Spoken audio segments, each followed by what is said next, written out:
Why, hello there.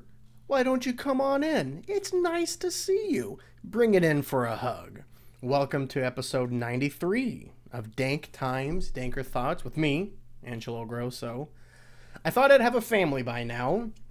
I was thinking about this the other day after speaking to some of my friends who are married and are my age.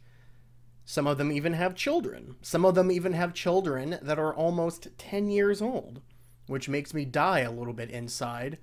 But I also rejoice a little bit inside because I look back at my dating life, the people I chose to have a relationship with. I am elated and relieved that I chose none of them to start a family with because, for a myriad of reasons, but mostly personal reasons, aka I wasn't ready, I was immature, or I just didn't feel like settling down or that I could settle down with that individual. But if I'm being truthful with myself, which I always try to be, I thought by age 35 I would have not only a wife and a house and not just one child, but I thought I'd have maybe 4 children by now. But looking at my past history, it was never really in the cards. It was almost a blissful ignorance that I had in my head that told me that I needed to have this or that I wanted to have that. So, looking back at the previous, let's just say 15 years of my life, because that would mean I was 20. I was out of college. No, I was in college at 20. But 20 years old, I think I was in my second serious relationship, and none of my friends at that stage were married. But by 22, 23 years old, I had a bunch of friends getting married, and by 25, I was a groomsman to at least 5 or 6 weddings. I was invited to at least 10. And by 27, 28, that number jumped up to, I think I was a groomsman in over 12 weddings. I was an usher maybe 3 or 4 times and just being invited to another handful. So you add all those up, I was roughly over 20 weddings in a little over a decade amount of time. Since the pandemic, of course, there has been 0 weddings. So that's helped me out a little bit. But, as I got to go to more and more weddings, more bachelor parties, I got to meet these new people that were marrying my friends, both men and women. I discovered that there was something missing. I never felt the spark, so to speak. I don't like that word spark, but I can't think of a better word to describe if you feel that connection to another person. Not just a sexual attractiveness or a intelligence attractiveness, but you can look at this person and say, day in, day out, I want to go to sleep with that person and I want to wake up with that person. I want to see this person every day.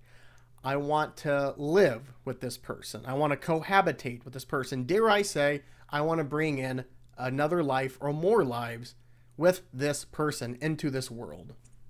I never thought that was the case with any of my exes. And now that I am 35 and I'm looking around at my friends, my family, extended family, co-workers that are both single and in a relationship, whether that means dating, fiance, or married, I think all of these groups of people are all trying to do the same thing, which is just survive, stay happy, or be happy. And everyone is fucking up and trying to figure life out all at the same time. But if I'm being completely honest and open, and dare I say, show you my belly, so to speak, it saddens me that I do not have a wife and family by now. It really does. And all of the talk from my married friends, predominantly guys, telling me that I dodged a bullet, you have no idea how hard it is, I wish I was single like you, I wish I was out there pounding tail and going on dates and not having to worry about what my partner wants me to do or what my children have to do, just having that freedom. Everyone is so envious of me. And I tell them, well, I say the same thing about you. The grass is always greener, my baby. And my grass may be green to you, but the maintenance is a fucking headache. But they tell me the same thing. The same thing. One of my best friends tells me the nightmare that is every single evening getting his 2 children to bed. And it does sound like a hellscape. It really does. But part of me thinks that's what life's about. You live your life up to a certain point. You realize, I'm done living just for me. I want to bring someone else into the shit show that is the life that I live. And you two share that together for X amount of time. And then if you want to, you can then bump uglies and bring one life or multiple lives into this world. And that is your life now. There is no more individualism, which I've spoken plenty of times about on this podcast, about the dangers of individualism, the dangers of modernity in relation to being the individual. And when you invite someone into your life, it's no longer just about you. You have to take care of yourself, don't get me wrong. And so that means there will always be a level of individualism around you, which I think is good. But when that's the driving force in your life is me, myself, and I, then you're a fucktard and it's not going to work. The marriage ain't going to work. Being a parent's not going to work. And just your life is probably not going to be anything you want it to be or what you wanted it to be. But saying all that, and I apologize if I sound like a broken record, out of all the women that I've been involved with, only maybe one, maybe two, maybe two, so I'll say 1.5 of these relationships did I even think about starting that next phase, whether it be moving in together, engagement, marriage, family. And even with those top tier relationships that I'm talking about, it never felt right. So then, inevitably, I had to ask myself, well, maybe the issue lies with me. Maybe I'm not ready for a commitment. Maybe I'm not mature enough to let someone in. Maybe I just can't be vulnerable to the degree that you have to be to allow someone into your life. But I don't think that's accurate. I think it was true for me leading up to a couple years ago, maybe, and definitely throughout my 20s.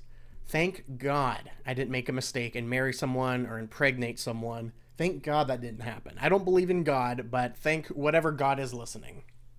But I will say the last, I would say 4 to 5 years, I think mentally, emotionally, I am ready. And it kind of sucks that I'll be 36 in August, so it's kind of coming up. I will have no children. And unless something crazy happens, I'm in no fast road to marriage. My biggest fear is to be like my parents in the respect that I become an old parent. Both of my parents were in their 40s when I was born. That may not sound like much to y'all, but let me tell you, growing up, my parents weren't just slightly older than my friends' parents, they were massively older. I'm 35.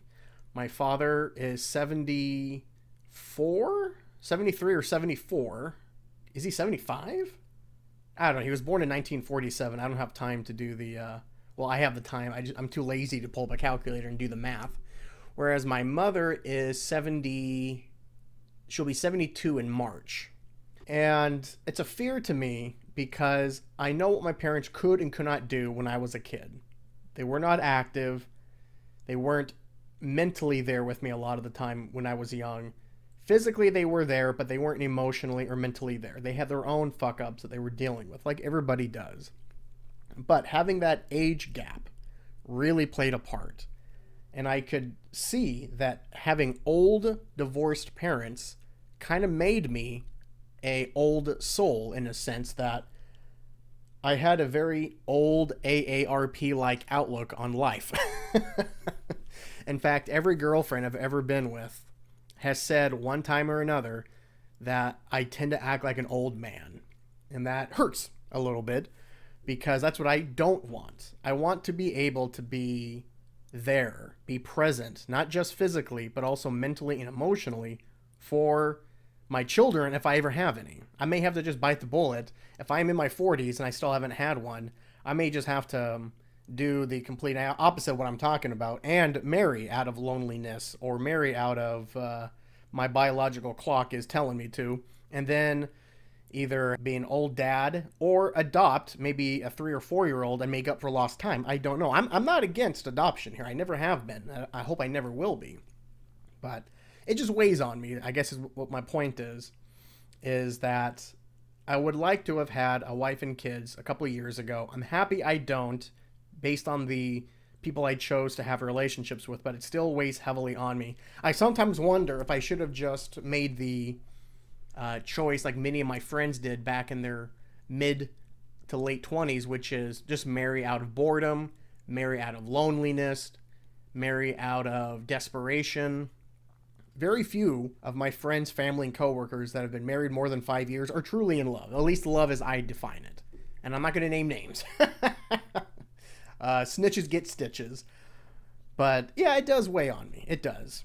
And as I get older and older and older, and I'm living in this mausoleum of a house all by myself with only LaFonda and my thoughts to keep me company, which is very sad and strange and kind of depressing to say out loud, but hey, it is what it is.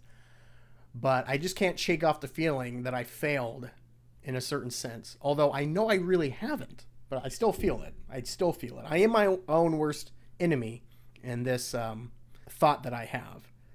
Because no matter how many times a married guy friend just kisses my ass in terms of what I chose to do with my life and how badly they want it, and when I tell them, well, I want what you have, and they look at me like I'm the stupidest moron they've ever spoken to. Who knows who made the right decision? Maybe I ultimately did make the right decision, and maybe they made the wrong one. I don't know. I don't pretend to have a finality on that. But all right, enough about my self-reflection. Let's get into the news. The CDC is finally recognizing natural immunity. Oh, and that's, of course, is from COVID-19. Duh. There are now more than 65 million people who have recovered from COVID-19 in the United States.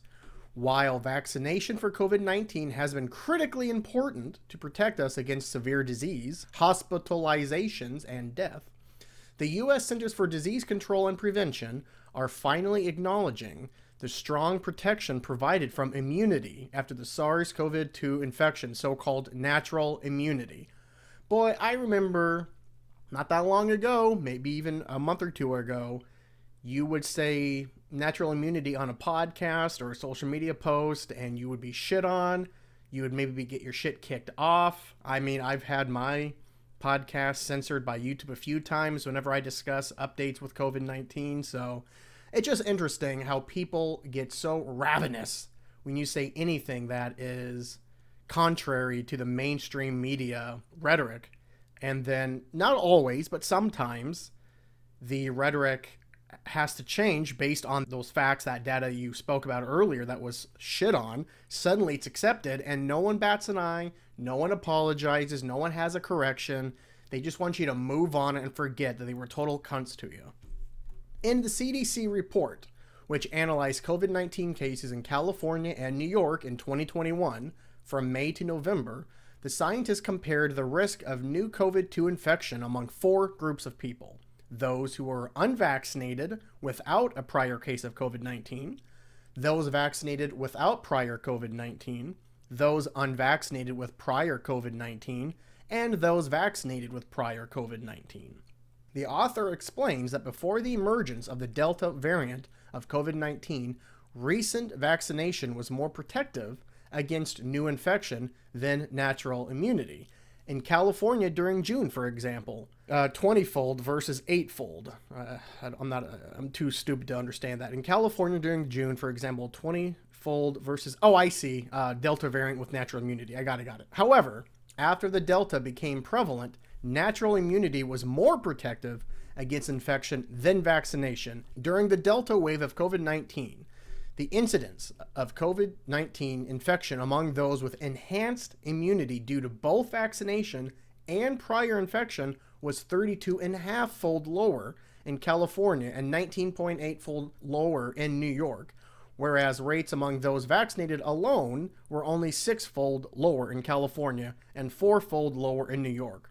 The rates among those with natural immunity were 29-fold lower in California and 14.5-fold lower in New York. The authors note that hospitalization rates followed a similar pattern. Now, I understand a lot of that stuff is confusing. I don't quite understand the differences of the numbers with fold lower and everything, but this will explain a little bit easier here. The report finally acknowledges what many have suspected for a long time, that surviving COVID-19 provides excellent natural immunity, not only repeat infection, but also to hospitalizations and death for the Delta variant of COVID-19. The pattern of improved protection after natural infection makes sense. It always has. That's how immunity against infection works. That is why vaccines work. The COVID-19 vaccines were developed to mimic a natural infection based on the original virus that was identified in 2019, what the biologists call the wild type strain. The vaccines, especially the commonest, the mRNA-based ones, use the spike protein of SARS-CoV-2, the protein that acts as a key to enter cells and cause infection. By blocking that entry with vaccine-induced antibodies, infection is prevented. In contrast, during a natural infection, the human body is exposed to all parts of the virus, including the spike protein. When the immune system responds to enable recovery from the infection, it is broader and more diverse, with a greater ability to defend against any future COVID-19 virus variants. Therefore, while mutations naturally form in the COVID-19 spike protein through the process of what's called viral evolution, which I'm not going to explain what that is. You should understand it. If you don't know what viral evolution is, get smarter. The targeted vaccine-based approach to attack the spike protein, while still effective, is not as robust as the, now bear with me, this word is going to be hell, is not as robust as the armamentarium created from surviving a true infection and most effective in combination with a vaccine. So what does all this mean? What is clear from the new CDC report over all periods is this: the worst group to be in is the non-vaccinated group without a prior COVID-19. That group is the most likely to be infected, and if also at risk for severe disease, 65 years of age and older, be obese, chronically ill, immunocompromised. I have such a hard time saying that word. Immunocompromised, meaning your immunity system's fucked up. The most likely to die from the infection are from those groups. Therefore, if you are in this group, please get vaccinated. I remember saying that and getting shit on before, but hey, I'm just ahead of my time here. So when I joked about in previous podcasts that I almost want to catch COVID at this point, I want Omicron, gets coupled with my vaccine, my booster, and then if I get Omicron, I will be Superman level impervious to the existing COVID variants. Does that mean a future variant will hit me and maybe do some damage? The signs point to, it's a possibility, but the signs point to that it's a very low possibility. However, given now that the CDC recognizes the protective effect of prior infection, it is time to update the vaccination policies either at school or work or entry-level requirements across federal and state or country governments. Those with natural immunity should have equal status as those vaccinated. Demonstrating a pro-infection is no more difficult than demonstrating vaccination. Many European countries recognize that immunity due to prior infection is equal to vaccination.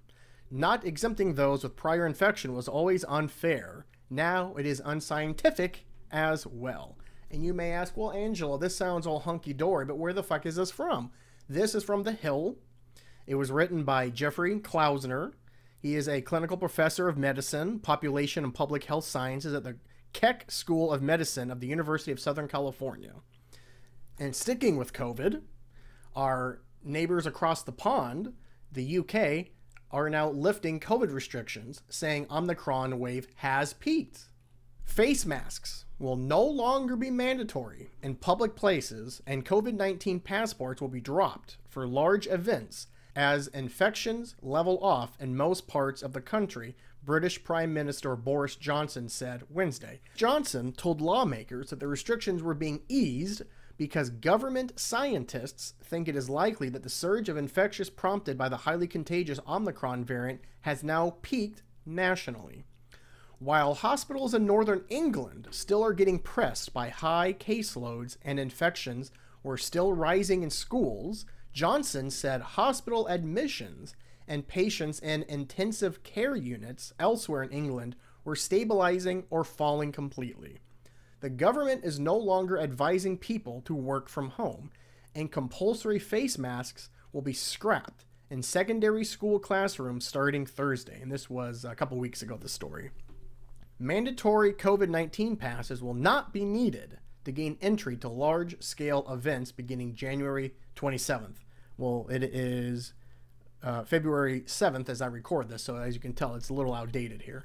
Face masks will no longer be legally required anywhere in England as of that day.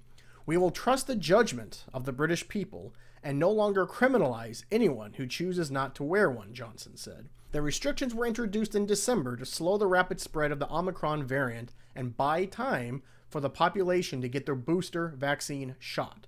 Johnson said Wednesday that more than 90% of those over the age of 60 in the UK have had booster shots. That's also comparable to US numbers as well. Official figures show that the COVID-19 infections have dropped in most parts of the UK for the first time since early December. The government reported 108,000 new cases on Wednesday, about half the daily number recorded over the holidays. The requirement for those infected to self-isolate for 5 full days remains, but Johnson said that measure will also end in the coming weeks. He said while the self-isolation rule expires on March 24th, he will seek to scrap it earlier if the virus data continues to improve.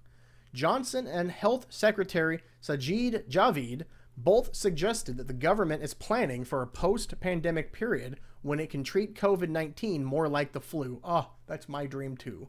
There will soon come a time when we can remove the legal requirement to self-isolate altogether, just as we don't place a legal obligation on people to isolate if they have the flu, Johnson said. Nonetheless, Boris Johnson urged people to remain cautious in the last weeks of winter and stressed that the pandemic was not over. The news was welcomed by businesses, especially those relying on workers repopulating city centers, as well as hospitals and tourism. But some said officials need to give more details about their plans to cope with the coronavirus in the long term. Johnson's spokesman said the government will publish such a plan shortly. There's a vital need for greater consistency in how we live with the virus in the longer term. Swinging back and forth between restrictions and normality has been damaging, said Matthew Fell, Chief Policy Director of the Confederation of British Industry. Scotland and Wales, which set their own public health rules, have also announced similar easing of restrictions.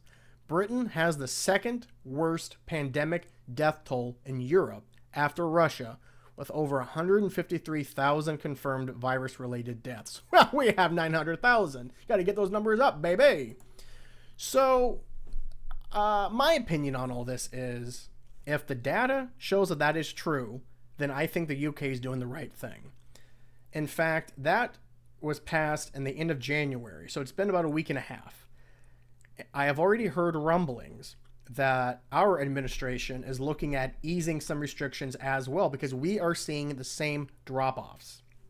However, we still have this obsession in this country over COVID-19 that's become so divisive that even having an open dialogue between two people that may have different opinions is becoming harder and harder and harder. Luckily, I have open dialogue with many of my friends and family to discuss these things.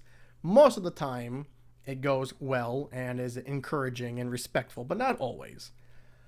I just want science and the data to be used correctly. That's the problem with science. That is the problem with data. Anybody can use it and spin it however which way they can. Numbers and data do not give a fuck about what they mean in terms of someone using them to illustrate whatever bullshit point they have. You have to find trusted, reliable sources and find out what do these numbers actually mean, what do they represent, and what can we use them moving forward to get out of this pandemic nightmare that we've been living in for over 2 years. If the numbers say hospitalizations are down, infections are down, deaths are down, serious infections are down, I should clarify, then why do we still need to have mandates? Why do we still need to fire people if they don't have a vaccine because the Biden administration wants a vaccine mandate for all large businesses, which the Supreme Court justifiably struck down? Because if the data says that we don't need it and it's causing more damage than good, then scrap it and let's move forward. And then if another variant comes around that's as deadly as the Delta or worse, well, now we kind of have a playbook. How did we defeat Delta? We have data. We have history. We know it worked. And some of you may think, well, Angelo, that's kind of cruel because if you do reopen, people are going to die. That is true. That is true. But I don't know if as a country we can survive much more of this. I try to live my life not for just the individual. I try to look at things for what's best for the community at large. And I think we are doing more damage to the community, meaning America, because we're all in this together. This community of a country that we live in, the pandemic is killing us. There is a jump in suicides and murders, and there's a jump in a lot of areas that we don't talk a lot about because of the pandemic. You have domestic abuse is up, divorce is up, child molestation is up, rape is up. Then you have the lack of police officers working because of the federal vaccine mandate. So you have crime is spiking everywhere. So again, we have side effects of the pandemic that doesn't get a lot of press. And when it does get pressed in a podcast, sometimes those podcasters get yelled at and get forcibly canceled or trying to get canceled, like a certain podcaster is these days. So I just think moving forward, if you trust the data, and this may be the hardest part, but trust one another, trust fellow Americans to make the right decision about their own bodies, about the community at large. I think we can do this. I could be wrong, and I'll be the first person to say if I'm wrong in a couple months if that new variant comes and suddenly we have another 900,000 people dying. I will then completely eat crow and throw myself on the mercy of the court. But, that doesn't look like a plausible outcome based on the data that's out now. But again, preface this, I am not an expert. I am not a doctor. I am not a scientist. However, I trust my own judgment based on my history of journalism, media relations, media studies. I have to trust myself in this. I have doubts sometimes. I think you should doubt yourself.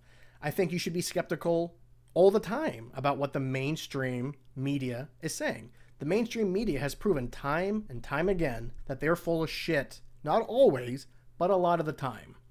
So it's hard to trust what's coming out of their mouths. However, it's almost lazy and ignorant and dangerous to then swing the other way and don't believe anything that is said by anyone and instead choosing to believe in conspiracy theories or just madmen, racism, sexist, whatever you want, whatever it is. You can't swing one way to the other. Life isn't a pendulum, okay? I don't understand why trying to meet these things halfway, head on, with an open mind and sometimes an open heart. I don't know why that's seen as weak or not the right thing to do. If that's the American way, is shitting on that openness, that open-mindedness, that having open dialogue, then I don't know, man. Your America's not mine. But anyway, enough about the COVID-19 bullshit. Let's move on to some other stories. As I still think that it is my God-given right, dare I say, job to keep y'all informed about what's going on in the world, let's move over to the clusterfuck that is the possible World War III between us and Russia. Although I think it's being blown completely out of proportion. I tend to listen to the actual Ukrainian president rather than Russia, China, or the US about what's actually happening there.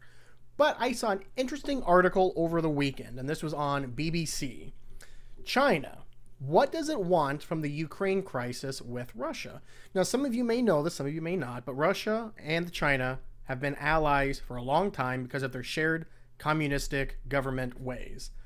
But what's not getting talked about a lot is what China actually is doing in the current Russia-US kind of conflict, but it's all a war of words at this point over Ukraine. So let me go ahead and pull the article up here. As the war of words between the US and Russia grows louder and louder over Ukraine, one major player on the international stage has spoken up firmly as well, China. In recent days, Beijing has called for calm on both sides and the end of a Cold War mentality, while also making it clear it supports Moscow's concern. Talking out of both sides of your mouth there, huh? It would seem obvious that China would side with its longtime ally and former communist comrade Russia, but how and why it is doing this goes deeper than their history. Last week, China's Foreign Ministry Wang Yi called Russia's security concerns legitimate, saying they should be taken seriously and addressed. On Monday, Chinese ambassador to the UN, Zhang Jun, went further and said outright that China disagreed with U.S. claims that Russia was threatening international peace.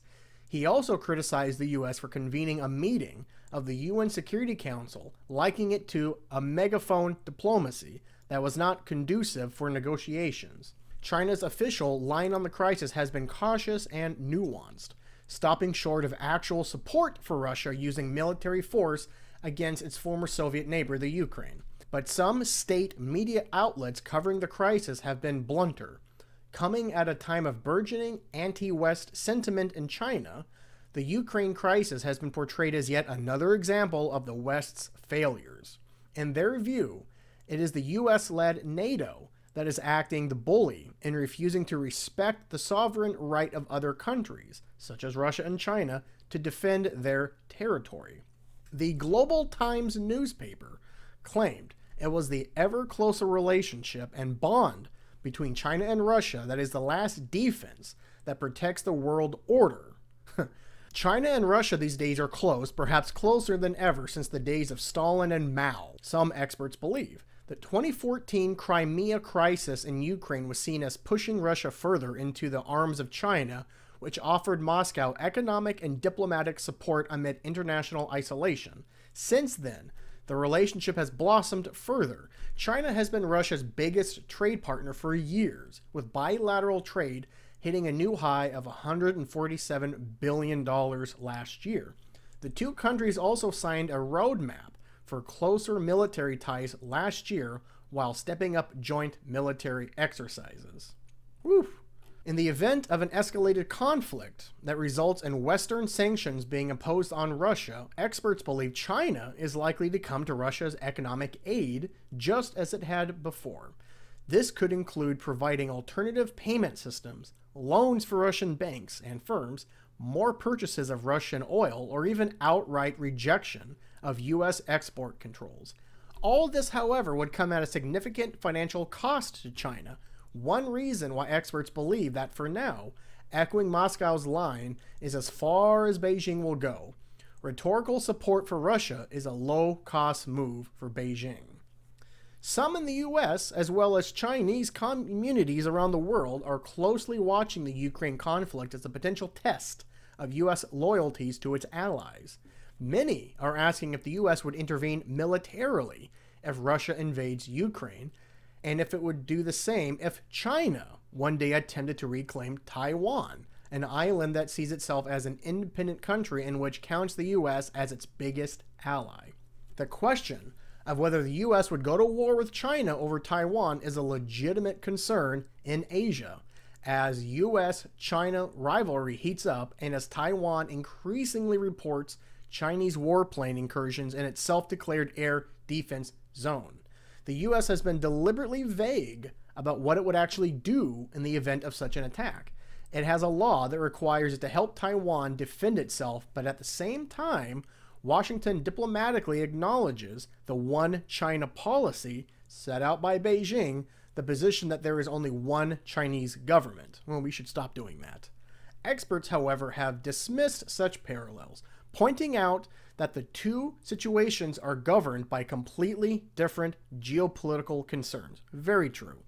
They point out that the U.S. has far deeper historical ties with Taiwan and sees it as a linchpin of the U.S. ideological, diplomatic, and military strategy for Asia. China is not Russia, and Taiwan is not Ukraine. The U.S. has far more at stake with Taiwan than with Ukraine. Yeah, I agree with all that. So, who is their common foe? It's us in the West. What are their shared goals? Helping communism, helping fight the West encroaching. I mean, it's the tale as old as time. But I think it's an important little wrinkle in all of this is to acknowledge that it's not just U.S. and Russia over Ukraine. This is a whole geopolitical event. You have the United Nations and NATO going up against, for all intents and purposes, Russia and its boyfriend, China. So what are we going to do? Again, instead of listening to the rhetoric from the mass media in the U.S., which is all doom and gloom and fear because they know that's what sells, they know it's going to get eyes on TV. CNN is releasing a streaming platform that's going to bomb, baby. But they need eyes and ears, and they know where they get their money from. It's all about divisiveness and fear. They know what sells, baby. And of those of you that still watch it, you're just consuming it. I hate using the term sheep because it gets thrown around a lot, but it's kind of what you are. I would recommend, instead of listening to CNN, Fox News, MSNBC, actually look up what the Taiwan government is saying. Look at what the Ukrainian government is saying and take it from there. But anyway, let's move on to some other stories here. Well. Speaking of mainstream media, one of the titans fell over the weekend. CNN CEO, is it the CEO? Well, he was the boss. Jeff Zucker is stepping down, saying because he had an affair with an executive, even though it was not really a secret. I guess it was one of the most well-known secrets in the biz. But people are now stipulating that the real reason is that the CNN's handling of the Cuomo investigation shed some really bad light on how the company was doing the investigation and how they were omitting and outright deleting information, because I think the woman that Jeff Zucker was with was a former communications director for the Cuomos, and she had an inside job, and it just got murky. But that's not what I want to talk about. I want to talk about a really interesting article I read on The Hill. It all began 42 years ago. Ted Turner, creator of a 24/7 news network that would exist on something called cable TV, few believed it could succeed. And for its first decade, CNN largely chugged along, but wasn't seen as a game changer or a true competitor to big broadcast news entities based in New York and the forms of CBS, NBC, or ABC. That all changed when war broke out between the US and Iraq in 1991. On the night war exploded over Baghdad, CNN was the only news organization that was able to broadcast from the city under siege as the U.S. onslaught began, all courtesy of the CNN team's ability to convince the Iraq government to grant them a line out of the city to broadcast one that was competition could not secure. How CNN won the war was the glowing headline from the Washington Post on a story that perfectly chronicled the events that led to CNN officially becoming a major player. And off it went. That's the CNN that I kind of grew up with. I grew up watching the local news, the national news, but whenever something major was happening, my family was blessed with having the ability to pay for cable TV, and we would watch CNN every now and then. And as I grew up in high school and college, I was watching it more and more and more. Until 2002, CNN was number one in the cable news race. But competition that hadn't existed before ended its dominance forever, primarily in the forms of Fox News and to a lesser extent MSNBC. Despite the ratings results, CNN continued to carry itself as a credible, fact-first network of integrity that leaned heavily on solid reporting with a sprinkling of opinion and infotainment mixed in via programs such as Larry King and Crossfire. Again, I remember this. In 2013, the network hired former NBC Universal president Jeff Zucker to take the reins as ratings continued to be below average at best. This gave Zucker a mandate to radically change the network from its journalistic roots of more than 3 decades the months-long wall-to-wall coverage of a missing Malaysian airliner being an early example of the change. 2 years later, the move to insert heavy doses of partisan opinion into its news reports only accelerated when former President Trump, a Zucker hire at NBC for The Apprentice, by the way, that is true. Jeff Zucker hired Donald Trump and Joe Rogan for Fear Factor. So let me just throw that out there. Let me back up here. But 2 years later, the move to insert heavy doses of partisan opinion into its news reports only accelerated when former President Trump jumped into the 2016 presidential race. At first, CNN bear-hugged Trump's every move. The real estate mogul's 17 Republican challengers never had a shot. Trump blotted out the sun in terms of media coverage on his way to winning the nomination. At that point, Zucker and CNN began to worry, because while it was a ratings boon for the network to make Trump the centerpiece, there was growing concern that the guy could actually beat Hillary Clinton and become the nation's 45th president. So, Zucker unleashed the hounds, but it was too late. Trump would go on to shock the world in November 2016 and become the president. Undeterred, CNN decided there would be no honeymoon period for the new president. Talk about Russian collusion handing Trump the White House began even before the inauguration. And after the nonstop Trump bashing, Harvard University concluded that CNN led the way, along with Zucker's former home of NBC, in giving Trump 93% negative coverage in his first 100 days.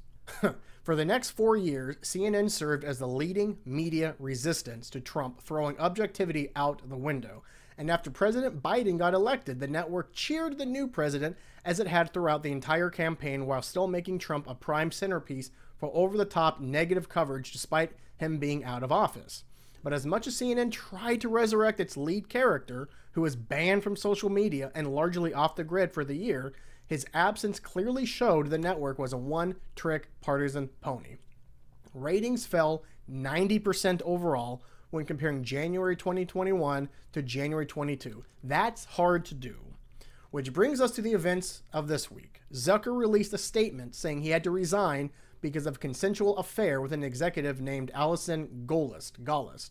Warner Media apparently has a rule against this, so Zucker, instead of a slap on the wrist for a benign offense, simply had to go abruptly.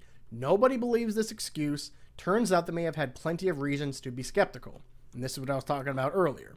Per several reports, Zucker and Gollust, the woman, I can't pronounce your name. I'm going to say Zucker and the Hua, allegedly advised then New York Governor Andrew Cuomo, the older brother of then CNN anchor Chris Cuomo, on what to say during his COVID-19 daily briefings in the spring of 2020. They also reportedly told Cuomo how to respond to and how to criticize Trump to make it more compelling TV. But let's unpack all of this. In the spring of 2020, the country was in a horrific place. Businesses shut completely. People were scared. There were no COVID-19 therapeutics, no vaccines. Hospitals were overwhelmed. Thousands were dying each day. If there ever was a time for a news organization to educate and inform the public, this was it. Instead, Zucker apparently believed it was the perfect time to exploit the situation for political gain and to help the network's ratings. Andrew Cuomo benefited from briefings that made him appear to be the adult in the room regarding COVID-19, and Trump appeared to be the villain. Cuomo got a $5.1 million book deal as a result. CNN benefited from marathon interviews with Cuomo's governor brother, which didn't touch the governor's alleged nursing home scandal. Ratings soared.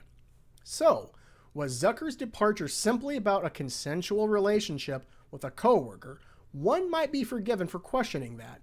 Moving forward, what's next for CNN when the company falls under the Discovery Channel umbrella later this year? Let's hear from its soon-to-be largest shareholder, John Malone of Liberty Media.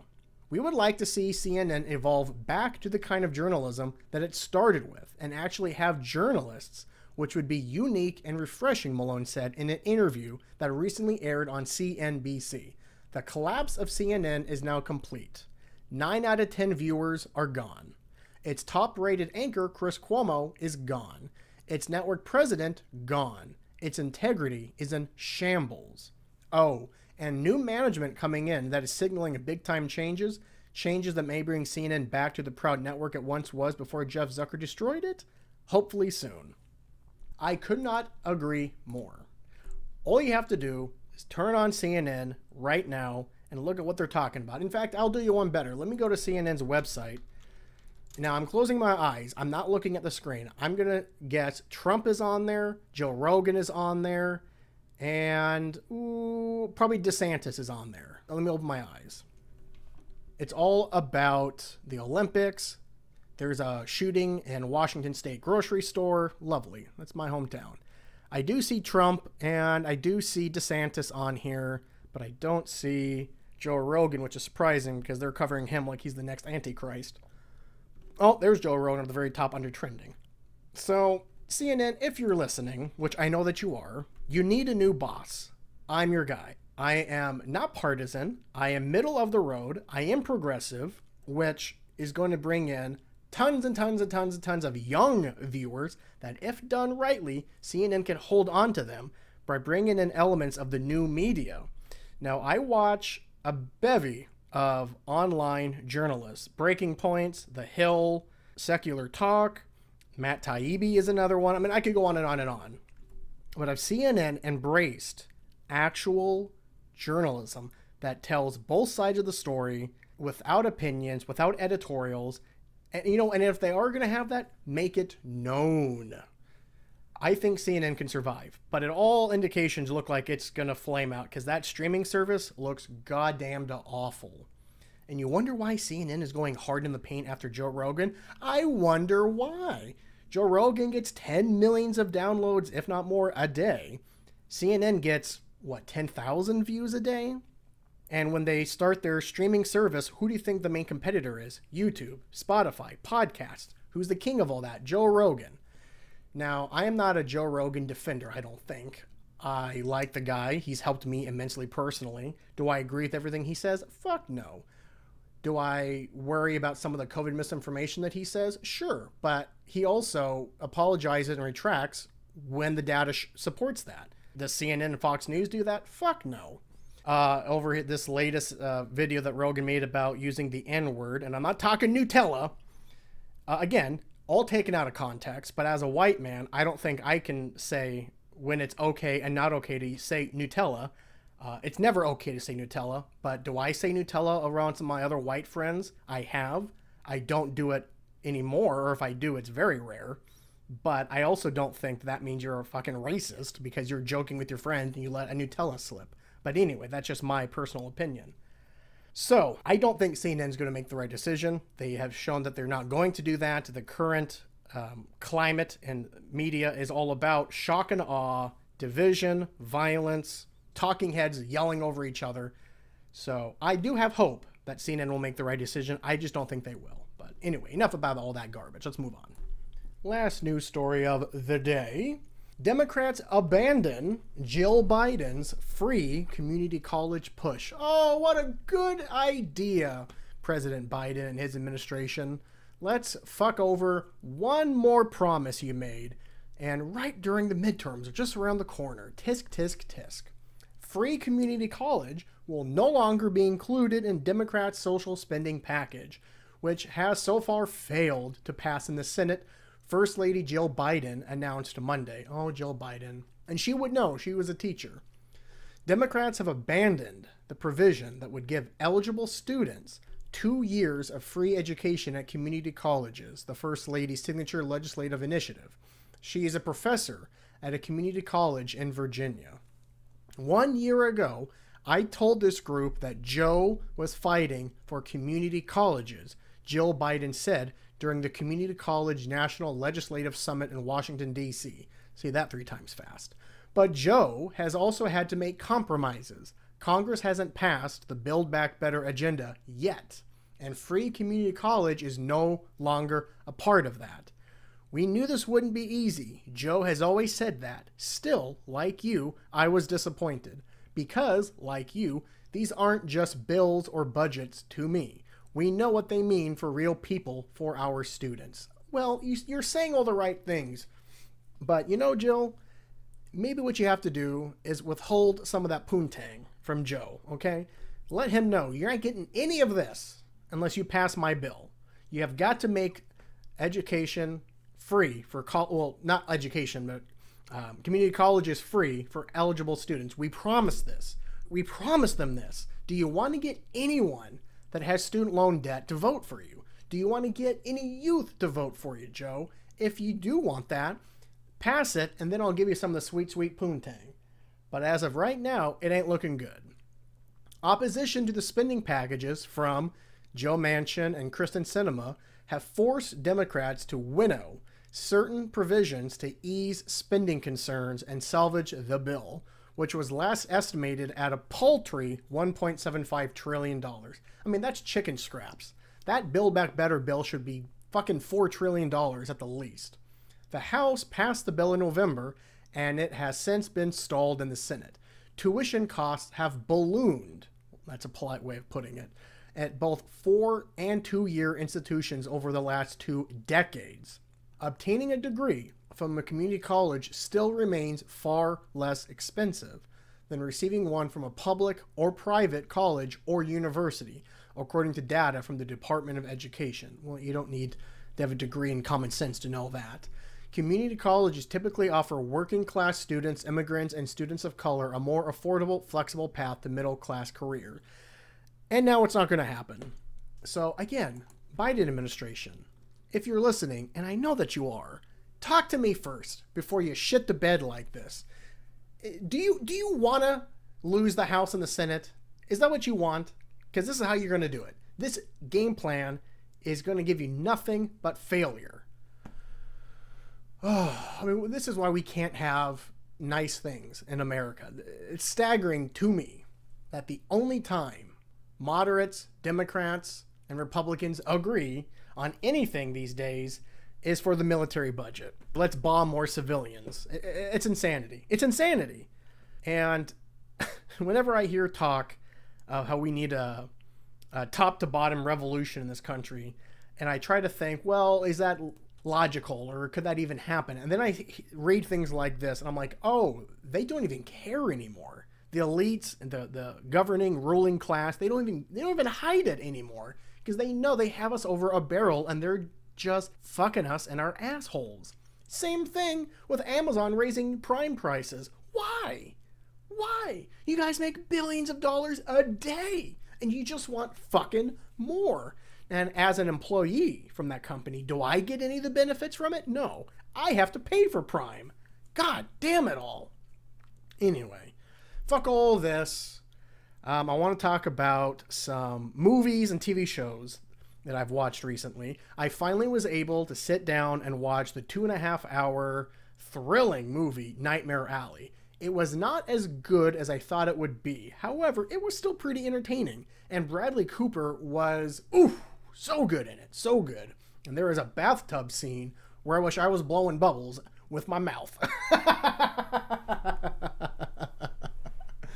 Oh my God.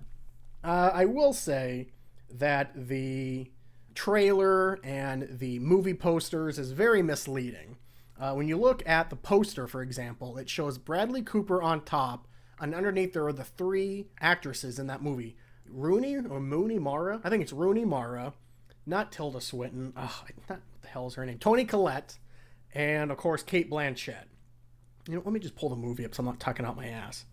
Cate Blanchett is in the movie, I would say 25% of the time. Rooney Mara is the co-star. But not Tilda Swinton. Why do I keep saying Tilda Swinton? Toni Collette is in the movie for like 7 minutes. The marketing for this movie was abysmal. But I will say, the movie itself, I would probably give it a 7 out of 10. It was a little long, but it was a good kind of long. I could probably watch another 20 to 30 minutes of that movie, and already it was over 2.5 hours.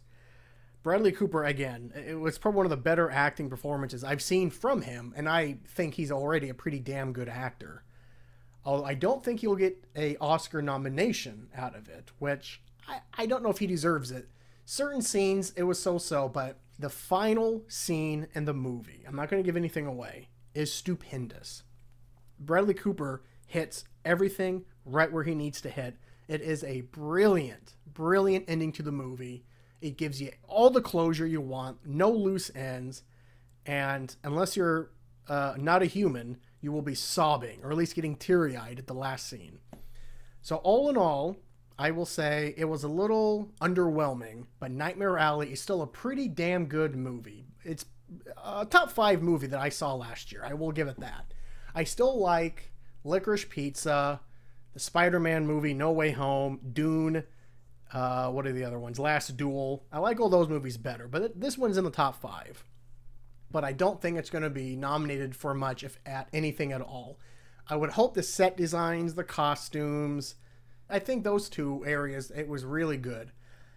But the acting in the movie is bar none. It has some of the best cast I've seen in a movie in a long time. Let me just read off some of the cast here to you, because everybody knows about Bradley Cooper, Cate Blanchett, Toni Collette, and Rooney Mara. But Willem Dafoe, he's one of my favorite actors of all time. He was excellent. Richard Jenkins, another one of my faves, was excellent. Ron Perlman was great. Mary Steenburgen was good in her small bit. David Stratham, very underrated, and he was excellent. Who else? Holt McCallany was excellent in it. You may not know who he is off the name, but if you see him, you're like, oh, I've seen him in every movie. Jim Beaver was excellent. Clifton Collins was excellent. Tim Blake Nelson was only in the last scene of the movie when I referenced earlier, but he was really good in just that little bit. So I highly recommend Nightmare Alley. It's streaming on HBO and Hulu because, unfortunately, it did flop in the box office, and so it's getting released everywhere, which is good, but it's not good in the sense that it flopped because movies like that will stop getting made soon. Because even though Nightmare Alley is a remake, and that's probably some of the nitpicking that I can put on that movie, is that it tried too hard to be a film noir from like the 20s and 30s. Whereas I feel like it could still have been a contemporary film noir, which it did, but I still think it tried too hard to be like the original. But anyway, movies like that deserve to get made. Even though most of the movies I mentioned earlier about my top 5, Spider-Man and Dune, they are blockbusters. They are trilogies. They are movies that you may get kind of sick of seeing because, let's face facts, most superhero movies are dime a dozen. There's no difference. Dune, I still think it's a revolutionary kind of movie, but I also saw it when I was completely shit-faced and real fucked up on that dankage. So I want to see it sober at home and see if it still is as good as I remember. But anyway, I recommend Nightmare Alley. I also started to rewatch the docuseries that I was in love with and I just was infatuated with, and I spent a lot of time on this podcast talking about it about a year or so ago, and that is the Can't Get You Out of My Head docuseries by, what's the jabroni's name? Adam Curtis. It's back up on YouTube.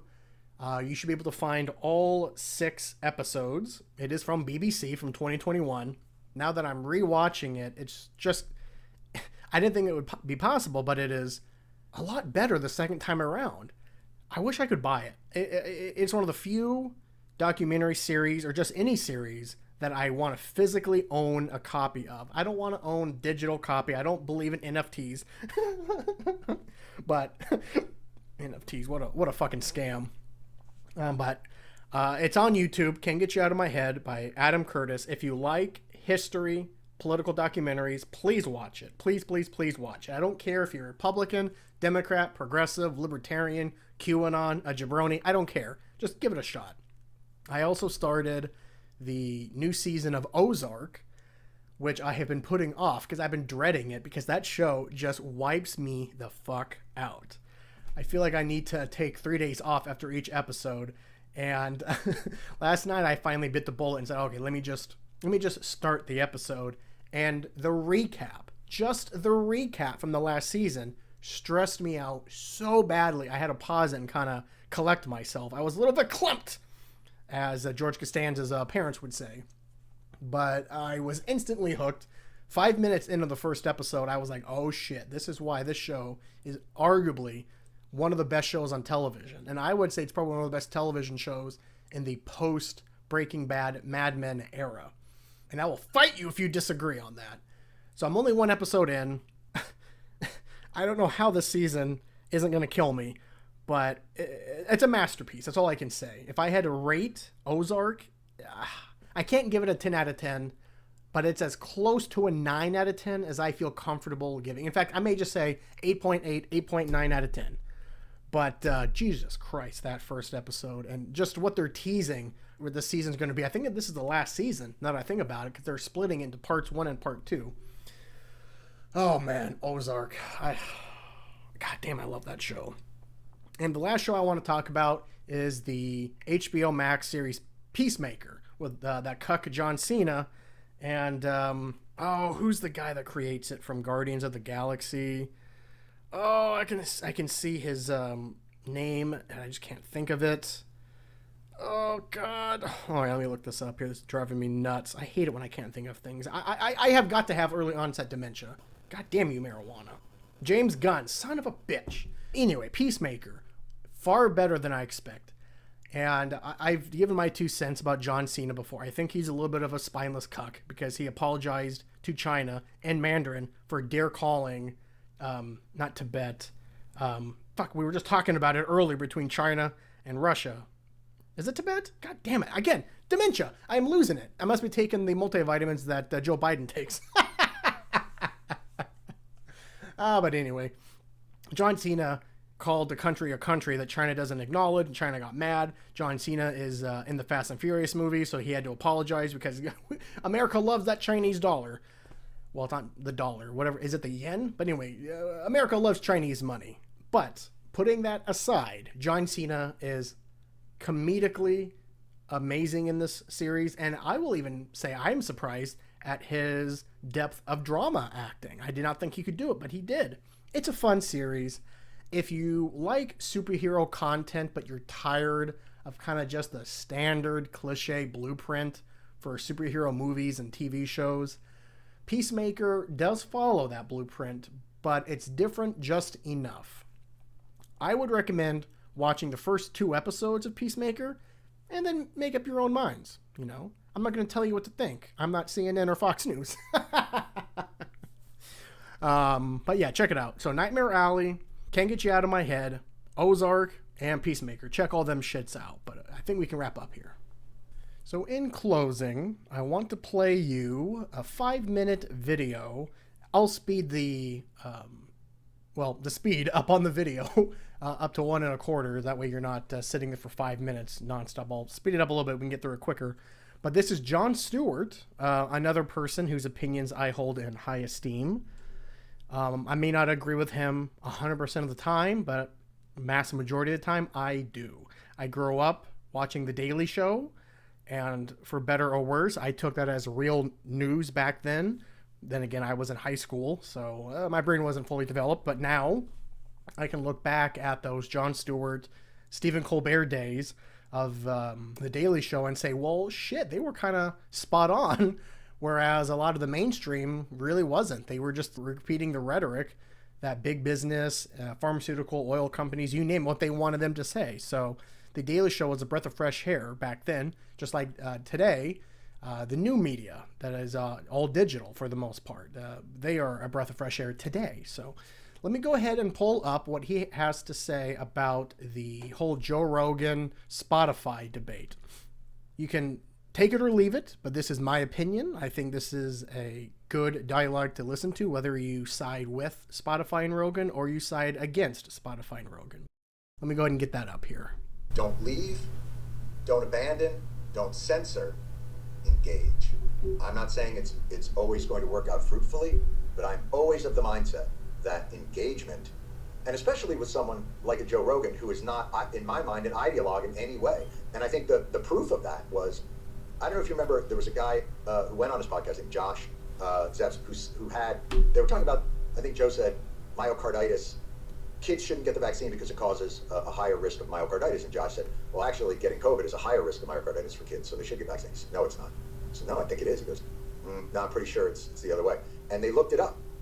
And when they looked it up, it came out that it's a much greater risk if you get COVID and you're, 8 to 12 or 6 to 15 or whatever the age range was. It's a much greater risk of myocarditis catching COVID than it is getting the vaccine.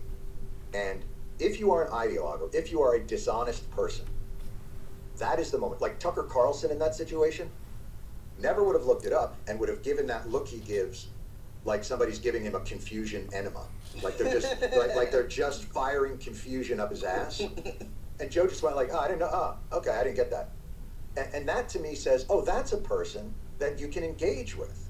And so I think all the overblown rhetoric about him, and here's the other thing, like, you're a musician, like how much misinformation is spread by, like Eric Clapton is on platforms that you're on, and he's a fucking psycho. So do you remove yourself from every platform? By the way, do we only do these conversations so that I will get in trouble? Yes, I think that's all we do now. We go, John, who What do do you you want to think? piss off today? Neil Young fans, You know Taylor what? Swift fans, or I- Eric Clapton fans? I love them all, but my point is we all exist in this world and on this planet. And there's no question that there is egregious misinformation that's purposeful and hateful and all those other things. And that being moderated is a credit to the platforms that run them. But this overreaction to Rogan, I think is a mistake. I really do. And Do you think it gives him power to react in this way versus if you actually wanted to say something no, against his... Joe Rogan has power because so many people listen to him. But that And power, because of the elk meat. yeah, let me go back, because you're right, Jim. Jay Rogan has power because of elk meat, and that is what allows him to have the energy to have all the. But he has 4-hour conversations, and they are expansive. And he may say some things that you think is misinformation, and he may platform people that you think are wrong. But to single that out as something so egregious as to have to be, I just don't. I think there are dishonest bad actors in the world, and identifying those is so much more important to me. And I also think sometimes those grand gestures of I'm removing myself doesn't necessarily take into account, like you're on Comcast, right? Comcast or Time Warner. So if you're on any cable station, right, they've got Fox News on. You telling me Fox News isn't a willful purveyor of misinformation, dishonest to its core? So now everybody on TV has to pull out of their fucking shows or deplatform because in the same tube that you exist, they exist. One of the biggest questions I always used to get asked was, I don't understand that. why do you have a O'Reilly on your show? And I go, well, I have people in my family that are to the right of him, and I still talk to them. So why not talk to him? And I feel like you have to engage. Like, how do you not engage with people? Like, the whole point of engagement is hopefully clarification. Now, you may not get it. It may be a fool's errand, but I will never give up on engagement. Preaching to the choir there, John. And he goes on to say that, well, who's a bigger purveyor of misinformation? The mainstream media or a podcaster that is a comedian, UFC commentator, and jiu-jitsu guy? I mean, whatever. I mean, Joe Rogan is Joe Rogan. He is not a journalist. I would say, in which Jon Stewart does go into if you watch the entire interview here, that more misinformation comes from the big media, the elites, whatever you want to say, the governing class, the people in power, than Joe Rogan. I mean, Alec Baldwin has killed more people than Joe Rogan. And he also goes into an example. He says, if you think that if we had podcasters like a Joe Rogan back in the year 2000, 2001, 2002, I don't think that they would toe the mainstream media argument about going into Iraq, about believing in the WMDs, about everything to do with Saddam Hussein. I mean, knowing Joe Rogan as best as I can do, just based on the podcasts and the stand-up comedy shows and the UFC stuff that I've watched with him in it, people like him were people that we needed back then, and we didn't have them. And then you could say podcasters wasn't around, social media wasn't around, we didn't have all that stuff. Yeah. But the point being, if we did, using the information we have now, absolutely they would have been telling you what you actually need to hear back in those days. But anyway, those are my 2 cents. So with that, we are done here. Take it sleazy. Don't do anything I wouldn't do. Treat others as you want to be treated. And stop being a judgmental cunt, would you? All right, I love you guys. I'll see you guys around the bend. Later, bitches.